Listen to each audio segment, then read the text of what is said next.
Hi guys, this is the next screencast regarding acquisition of skill, and this week we're going to be talking about guidance. So moving on from the phases of learning that we discussed last week, we now need to analyse what we call different forms of guidance.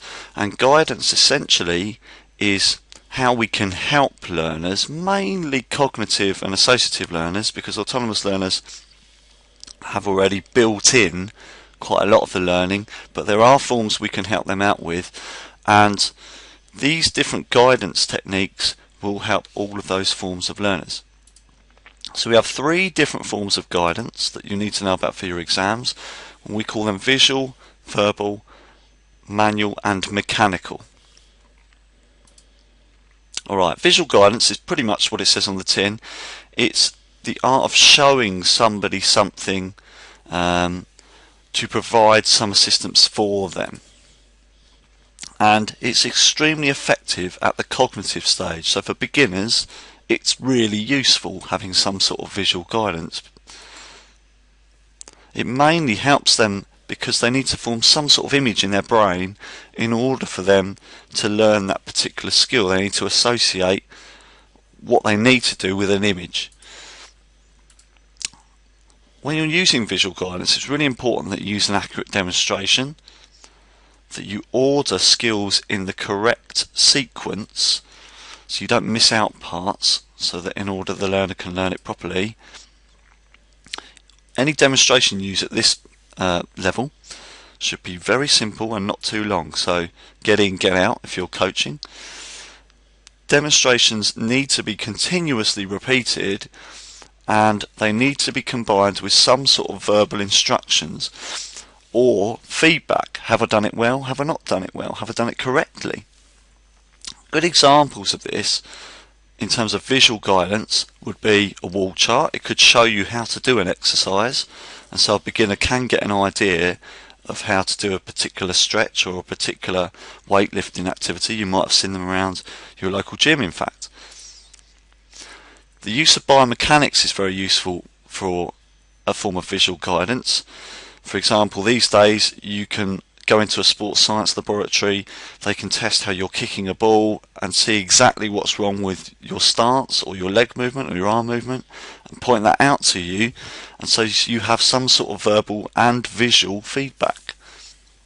And of course the main way of using visual guidance is through a demonstration, and using the correct demonstration technique we've already discussed about it being quite simple, not too long, and put in the correct sequence or the correct order. The second type of guidance is called verbal guidance, and this is obviously communicating through words and speech, so it could be through an instruction or shouting some order at somebody. Whenever you use verbal guidance, you need to be extremely clear and concise. So keep it short, but be really clear with your instructions.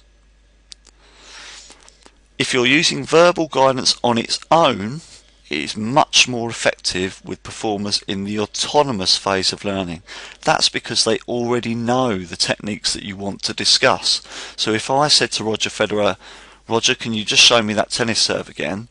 he won't have to think about doing the tennis serve. He knows what I mean by a tennis serve. However, if I was speaking to a cognitive learner, someone who's 6 or 7, "Show me a tennis serve please," they might struggle with that because they don't actually know the skill itself. So in terms of verbal guidance, much more effective with advanced performers. We can use verbal guidance with cognitive learners and beginners.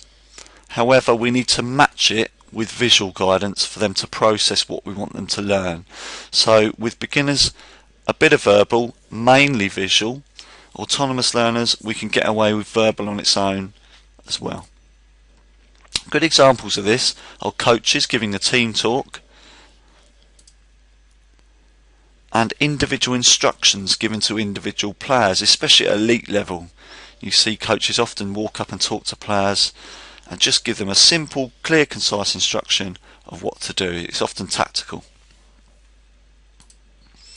Manual and mechanical guidance often go in the same pot, but they are slightly different, so you will need to know the difference between the two. And the aim of manual and mechanical guidance is just to reduce errors in performance by some sort of assistance. It could be physically moving or restricting or supporting a mover in some way, shape or format.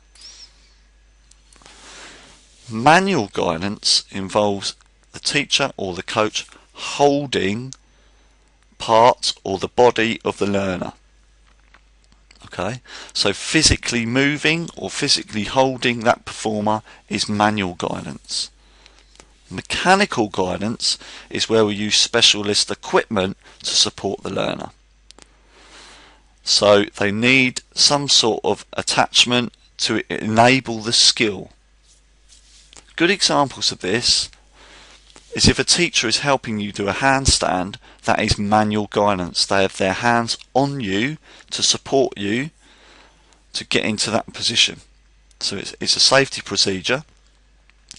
Manual guidance is mainly used in the cognitive stroke associative stage, but it could also be used in the autonomous stage as well for elite performers if they're trying new routines or new sequences, such as Tom Daly if he was practicing a new somersault routine, or Olympic gymnasts. They may find something very complex and may need to use manual guidance, but essentially is often used by cognitive and associative learners because they're still learning the skill. They haven't got that sense of kinesthesis and balance. Mechanical guidance, as you see here, is a good example of if you were learning to do the pommel horse, which is what Lewis Smith does at Olympic level. They use what's called a bucket method. As you can see in the picture, there's a big piece of string that comes back down that carries a bucket. Your feet go in it, and you end up practicing that pommel horse technique of circling round the pommel horse, keeping your feet within the bucket. And again, generally speaking, it's for cognitive or associative learners who don't necessarily know that skill. However, Lewis Smith himself, an autonomous learner, would probably use that technique in order to shape skills. The key thing with mechanical guidance is you don't want to be using it for too long, because obviously within the skill you can't use the mechanical guidance itself. Alright, if we can make some good notes on this, please, bring them to class, and we're going to discuss this in a little bit more depth and think about the advantages and disadvantages of each of these different types of guidance.